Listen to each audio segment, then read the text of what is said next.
Okay, now I know we've spoken a lot about the electronics going into this, but hopefully this will just get rid of any, myths you might have or dispel any problems that you might be thinking, I don't want to touch it. Okay, first of all, it's really simple. We've just got our 12 volt DC power, 2 amp supply coming in. Okay, now these are on usually all your little fairy light systems and things like that. It's very low, very easy to use and everything else. Then we've got this little guy here, which is just a standard female connector. Going to go in. You can buy these like this one off of eBay, and I think it was something like 35-40p. Dirt cheap off of China. You get them in the UK, they're a little bit more, but if you want to wait, you can just get the Chinese ones. Okay, as I said, very straightforward. Just literally comes along, plugs into your power supply, and then if you wanted to, you've got your 2 ends over here, and then literally doing it very naughty, but you'll get what we mean. You can just literally put the 2 ends on, and as you can see, we light up. It is that simple. As I said, it's got resistors on this all the way through, so it's not going to run too hot and end up burning out the LEDs, because LEDs, although I've spoken a lot about how brilliant they are and they last forever, if you've got too much pushing through them, they'll burn out, okay? And the last thing you want to happen is putting this all together like this, and there you are, you've got blank spots where LEDs have burnt out or faded off over time and everything else like that. So make sure when you do it, you can see them on here. You get these little capacitors and resistors and things like that running along. When you're doing your LED strips, obviously you've got them on here as well. Now, the big thing we're doing slightly different here, we could do it, so literally you flick a switch, all the lights come on. The difference, or the problem I think with that will be, is wherever it's located. Obviously here we've got huge studio lights, okay, and they sort of, while we don't get any shadows or anything else like that. The trouble with that is it bleaches out any type of light, which makes it incredibly hard to show you guys. But if I'm taking this to shows as well, it's going to be that type of problem, because there's going to be big lights, you won't be able to see. It's not like you can just flick the lights off and show people it in the dark and it looks wonderful. So what we've done, we've got hold of one of these. Now I've been waiting for this thing to come in, literally it's turned up today. Okay, I've used these before in the past and they're a great little item. What you've actually got here is this very simple kit, £5 off of eBay. It's a UK company, okay, but as you say, they are dirt cheap. You can get them even cheaper if you want to get the Chinese ones. So basically what you have is a little controller. Okay, now this is just a little LED controller. You have wires going to the LEDs and you have them coming in. So as I said, it says here anything between 5 and 24 volts. Okay, well that's no problem. So actually what you have is a little twist set here. Okay, so we just whip them off a moment. Okay, and just make sure when you put these in, obviously you've got your feed coming in from this one, this goes off to the LED. It's very simple, it's got them just here. Then what you get is this little guy, okay? Now this little box of tricks is brilliant because one, you've got an on-off switch, which means you don't have to go hunting for the power supply and all the rest of it. You can just zap it. Don't worry about it being covered in. It's not like an infrared unit or anything else like that. It doesn't have to see it. It can be from pretty much anywhere, okay? So that's the thing to that one. But the great thing about this is you've got on here brightness up and down, but also you've got 100%, 50%, 25%, and you've got some modes. Now the modes means it flashes and does a disco and all the rest of it, which is great if you were doing it for something that wants flashing lights all over it. But from our point of view, we're just going to be using these ones of brightness, so we can have 100% really bright. Hopefully you'll still see them with the studio lights, but if you're doing a situation where it's in a darkened room and you want to give it that nice effect, we can turn it down, which is something which is great, because normally you'd have to have a controller on there or a little dimmer switch, but it's going to have to be somewhere. Either it's in line on some wiring that's come out of the box, you've got to lean down. With this one you can be quite clever and just literally click it and off it goes, and it's really straightforward to use. So what we're going to do now is install this base one into the bottom, can go in, but also what we've got to do is take care of all the little wiring jobs on here. So if I just unplug this, you can see what we're going to do. Let me just move these cables out of the way. Alright, let me get this guy down here. So pretty much all the top is done. It's got a little lock which works quite well on the front end there. Okay, that's our lead coming out from the bottom, which we're going to cut it a little bit shorter and we're going to put it in. But all of those now have been put together. We've soldered the bridge system just in line with everything else. What we have got to do still is the actual LEDs have got to be put in and separate. But all we're going to do is literally this stream coming down, I'm going to run it around the actual area here. Okay, then it's going to go in, and this controller is going to literally sit right on top down here. We're just going to put them in, controller in like that. This guy is going to come in, so we've got the power feed coming in. It's just going to go to this end. This end will go off to the streamer lights going around there. And then what we're going to do as well is take another feed off of this one, which will go to the light. So as long as it's on one track, okay, one circuit going through, we'll be absolutely fine. But with this little RF controller, we can actually then, as I say, adjust the lighting on it, which will give us an absolutely fantastic time. So what I'm going to do now is get the old soldering iron out and do a little bit of soldering work all over this.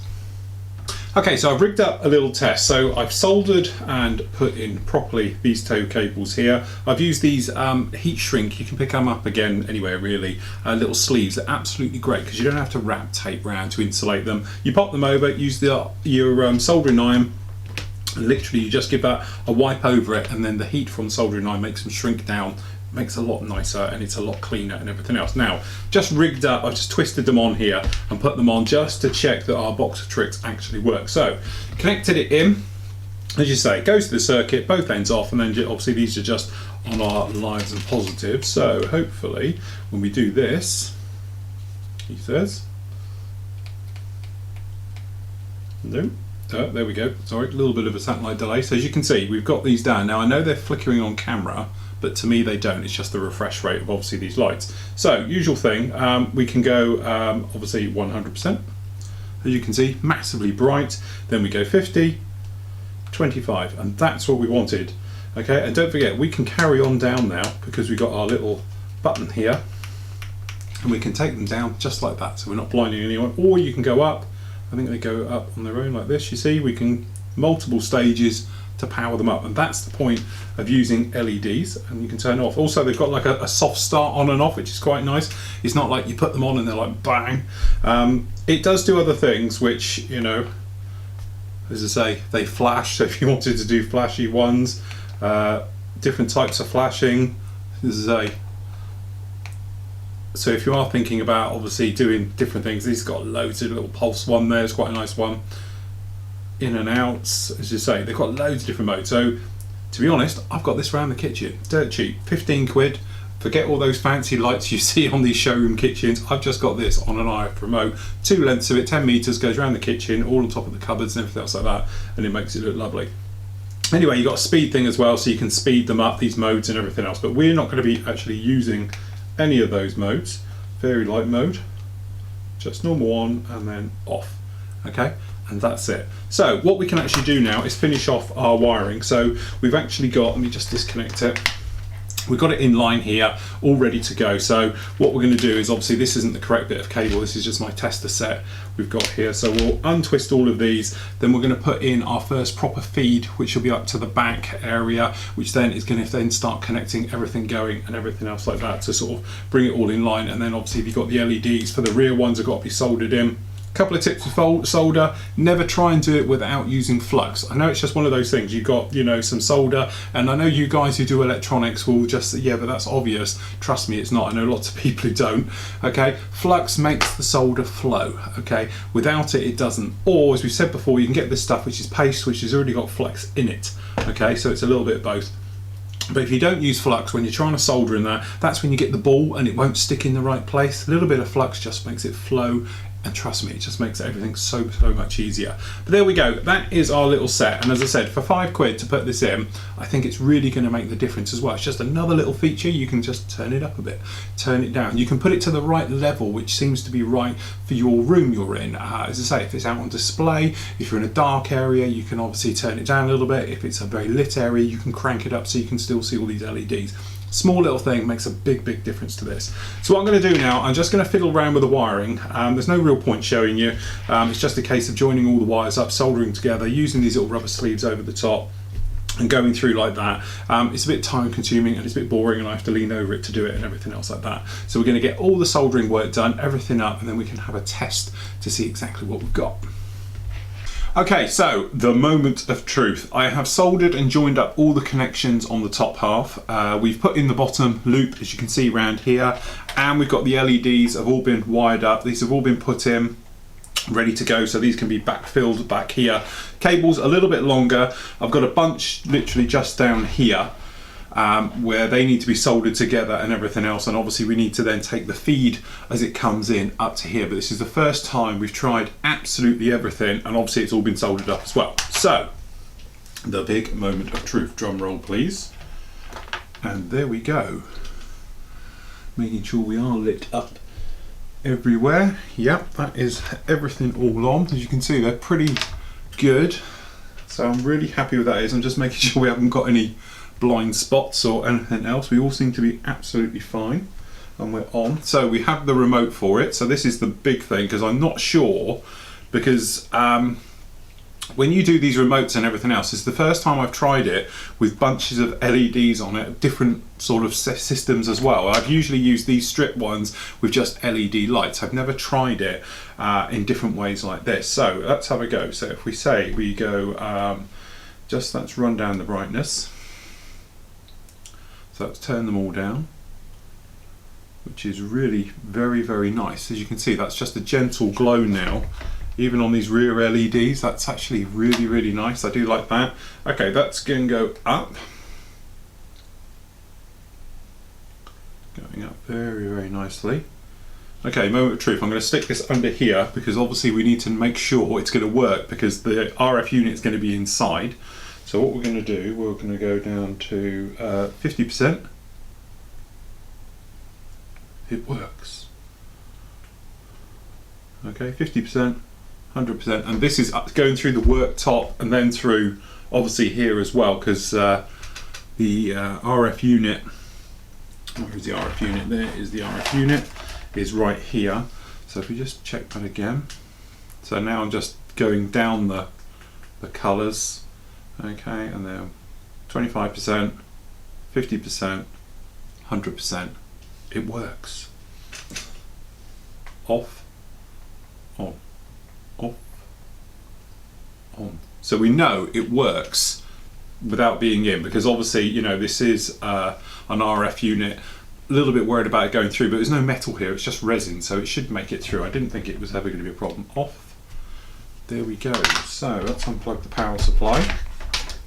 So really what we got to do now is we've got to drill the hole for where the stand's going to go, and it's one of those areas now where I'm thinking, you know, does it really need to be there? Do we need to move it somewhere else? We just move some of these off. I can't remember how we've wired some of these up now. That's just the RF power unit. And these can come away, because this is just a temporary one going on here, just on clamps. But this end here is going to solder to this join here. Okay, and then that will complete our loop as it all runs around. So it's just doing it that way at the moment. But yeah, how are we going to have this actual stand business? I'm thinking, to be honest, underneath here, if we have it too far forward, I think it's going to kill the lines. We know this thing is rear heavy, so I'm thinking that maybe we'll put it down here somewhere. I've got to do a little bit of clean up underneath here, just take care of any lines. But this way it won't spoil the lines of the front end. Obviously we're going to have the other two. One's going to go right here, one's going to come in here. Okay, actually you might go a little bit closer together. So I might have them just around about this distance apart, just down the back here. And then have the other one here. And then that way you've still got to look right under it. You can see the cargo bay and absolutely everything is a separate area. My only point to it is obviously the weight of this pulling down slightly with having the stand here. Ideally you want the stand round about here. But again, it's going to kill the lines between, we've got, I think this is the TIE Fighter port where they come out versus the main one here. Again, it's real horses for courses for this on how you actually want to do it. Perhaps you might prefer to have yours in a certain area, but certainly from our point of view, it's going to be back. What I'm going to do is I'm going to have a little bit of a mock-up, I think, see exactly how it's going to sit, see how it's going to look at some other guys, the way they've done it online, because obviously, you know, they've been through this process before and everything else. As soon as that's done, what we can actually do then, install the LEDs into our rear engine plate, okay, and we're going to mount that onto this one, okay, then the wiring will be done for that, and then what we can do is have a double check round, make sure we're all happy, and then we can actually put this together, sandwich it up, and then we're going to take our time with super glue to start with, just going to work our way around, then we're going to come in with a little bit of resin if needed, just to take air around it. Everything's happy, mask up those LEDs on the back, and we can start the process then of really cracking on with this. And that is a case of, right, okay, we can start to put in obviously the paints, the primers, making sure we're completely light, fast and moving through, which I know I keep going on about, but we've got all these little steps,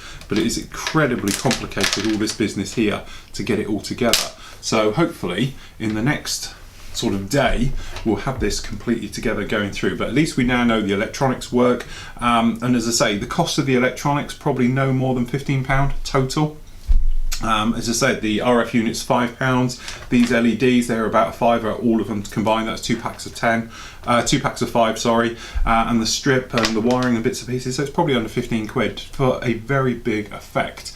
Okay, as we work our way through. So really happy with this. So what I'm going to do now, have a tidy up with these cables and everything else like that, make sure they're going to fit around and lie in all the right places and everything else. We can put our strengthening plate that comes across the back here is going to go in, and as I said, we'll find out, we're going to put those holes in and get them all mounted up. At the same time as well, what we can actually do is make up a temporary base for this to sit on, because painting it will be easier for it to be on a temporary base than it will be to sort of handle it and maneuver it and everything all around. All right, so we'll get those bits sorted and I'll get back to you.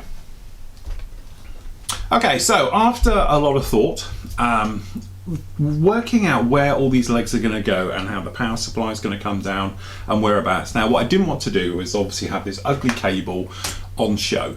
Nothing detracting from the guys you've seen, but you have a look around, a lot of guys just got plugged in and there's a cable coming down. And okay, if you were using a clear acrylic rod, there'd be nowhere to hide it, but I want mine on brass. I think it looks quite nice. We'll highly polish the brass up and it'll look lovely. If you're using acrylic rod, then you've got nowhere really to put it, and in that case I would have probably put in like a lithium battery into this and run it off of that, but we are going to try and run it off the mains. Now originally we spoke about it, I was going to put the plumbing just down in here, and we were going to pop it down in here to really balance it out and make it look nice. Then I thought about shifting it right the way to the rear, okay, and we were going to have it just down in here.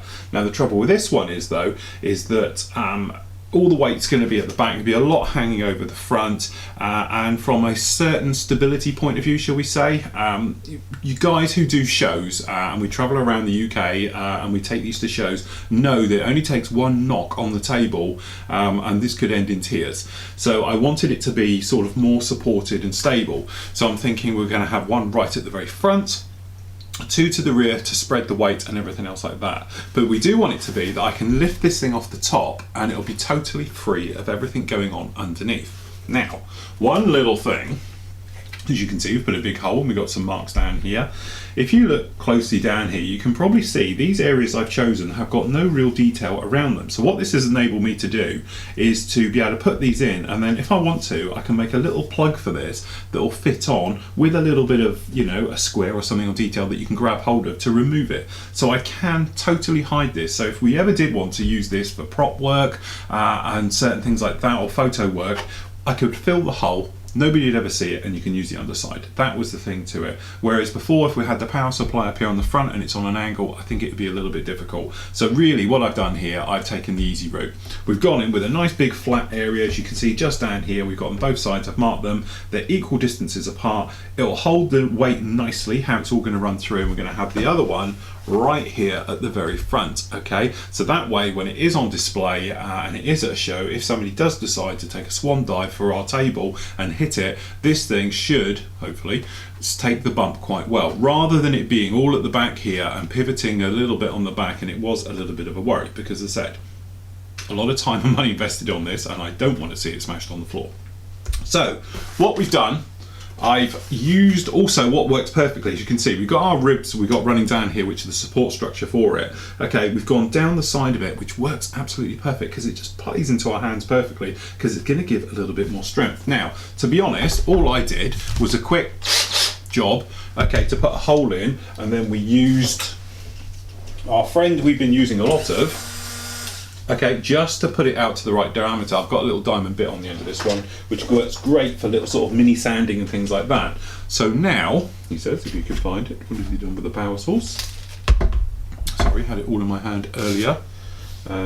We've got this guy here, and here he is, just round the back. Now he fits beautifully down in the holes. A little bit of slack, which is a little bit too much more than I went for, but we put it down. So what we need to do is make a rough tack finish to get that into position so it's all nicely in there, okay? The other reason as well for bringing this to the rear, in hindsight, you think about it, getting this thing to bend over down here is going to be awfully close to the top. It did fit in testing, but it was a little bit close. So anyway, wanted to put this one down in here and do it just like that. What we need to do is obviously protect the end. So I'll show you how I did this, because we're going to poke it down, but we don't need glue, nasties, paint or anything going up into this connection. So the easiest way to do this is, say I'm a little bit fingers and thumbs at the moment to where everything is. We just take some tape, okay, place it over the end, okay, once you've cleaned it, okay, and then you try and cut it and it makes a mess. Just use a coarse sanding stick,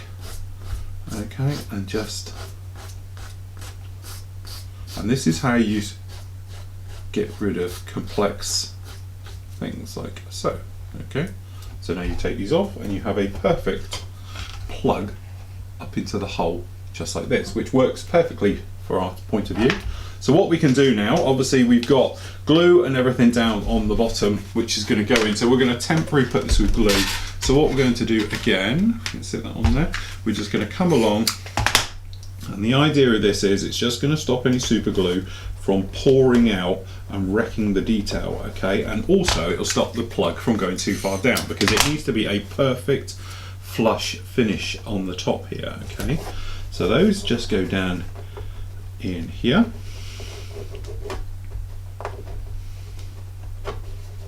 Making sure they're all over. All right, so that guy is in there like that. Flip him over. We've got our RF unit all hidden in here, which is just on a loose tape, but that's our little box of tricks, is our little gizmo under there. All right, so that's going to come up. And then this guy, with the help of our glue, so we've got a bit of super glue just down here.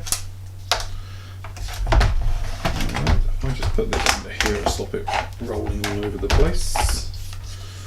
Okay, so what we're going to do, we're just going to put a little bit of super glue, just a drop, just down on the side, okay, and just down around. And we're going to let the capillary reaction do its bit, and we're going to come in with some kicker. Now the idea of doing this is so it fixes perfectly with the height.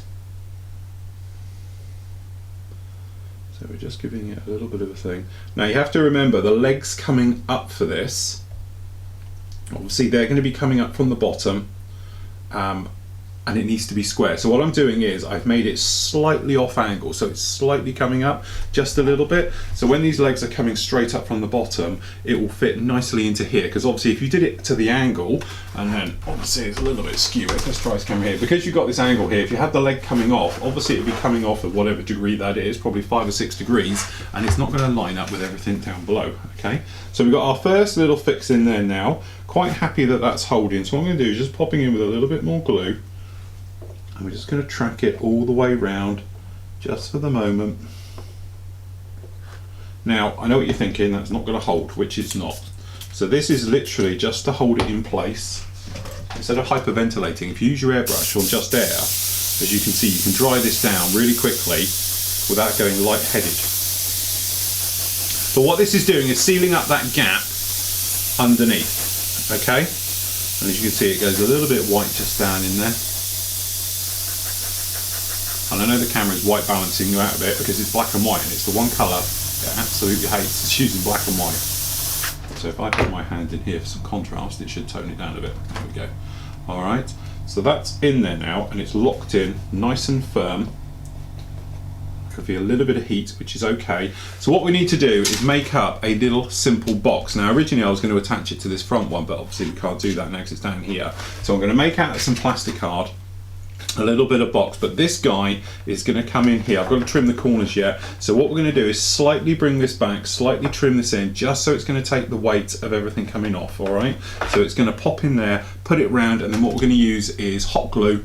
I'm going to hot glue this entire section into place and lock it in. And what we're going to do, because we've got little bars, you might be able to see these slits on here, we're going to put plastic card in there, so when we have the force of the plug going up inside, it doesn't push this out, because our nightmare scenario will be is if this gets pushed out, what are you going to do? Fish around inside it? It means we've got to cut the top off, get in there to get it out, which is going to be an absolute nightmare to do. So this needs to be in position very, very strongly. Hence we're using as well hot glue way. Hot glue has got that great dual purpose. It's got a little bit of shock, so if you hit it hard, it's not going to be super glue and just crack and ping off. It can take the hit. It's got a little bit of movement as well, so if we need to wiggle one day to get it in for whatever reason, it will go with it instead of it being a problem. So what we're going to do is we're going to build a little box all around it, secure it firmly into position, and then from our point of view, we're going to use hot glue to put it down, and then to be honest, to doubly make sure, I'm going to put resin all around it. I'm going to let it go rock hard so it is in there perfectly well. We can use this center area now. These can be cut down shorter. This little guy will be cut shorter. Okay, so the RF unit I'm going to lay just down here in the middle, and then what's going to happen is the bunch from the LEDs from the lighting, the top lighting, everything will converge just down here in our sort of central area, so it's all away from the edges, it doesn't catch on anything and anything else like that. Once they're in, we can actually weld the top and bottom together, and then we're done, and then it's on with the paint.